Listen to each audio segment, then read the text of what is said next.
Boycott boycott 63 জেলা boycott Bangladesh team boycott boycott. আরে ভাই তোমরা এগুলো কি করতেছো? তোমরা সবাই মিলে মাঠের মাঝখানে ঢুকতেছো কেন? খেলা বন্ধ। বাংলাদেশ ক্রিকেট টিম 63 জেলা থেকে বয়কট।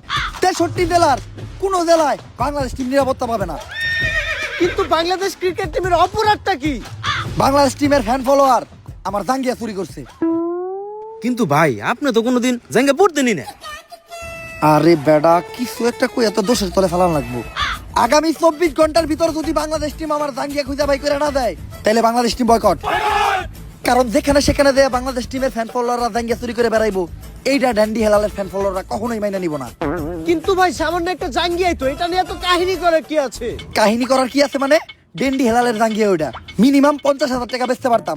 এই যে শার্টটা চাইলে 1 লাখ টাকা বেচতে পারবো। কোনো একদিন দেখবেন নিচের চুল একটা ধরে টান দিয়ে সিরা বেচলাম 5 লাখ টাকা রেকর্ড করবো রেকর্ড। কিন্তু ভাই একটা জিনিস বুঝলাম না, আপনার এই মূল্যহীন জিনিসগুলো কিনে কোন ব্যাক কলেরা? এই যে আমার লোকে যে ব্যাক কলের আছে আরাই, এগুলার এক কথায় তুমি আমার সন্তানও বলতে পারো। কারণ এরা আমার কথায় উঠতে গেলে উঠে, বইতে গেলে বহে, চুষতে গেলে চুষে।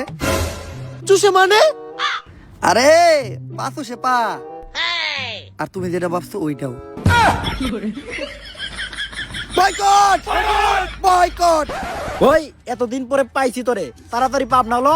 আরে ডাক্তার সাহেব, আপনি হেলাল ভাইরে কই নিয়ে যাইতেছেন? আরে ও তো মানসিক ভারসাম্যহীন পাগল, এতদিন ভাবনা পাগলা করে দিয়েছিল, পলে আইছে, তাই আবার ওরে দইরা পাগলা করতে নিয়ে যাইতে আইছি। ওই ওরে পাগলা গারোতে পরে নিবি, আগে ওরে আম গাছে তুইলা দে। ওর নামে ওয়ারেন্ট আছে, ওরে আমরা অ্যারেস্ট করব। কিন্তু স্যার হেলাল ভাইয়ের অপরাধটা কি?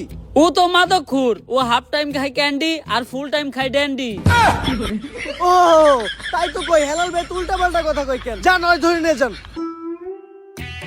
Boycott police boycott boycott.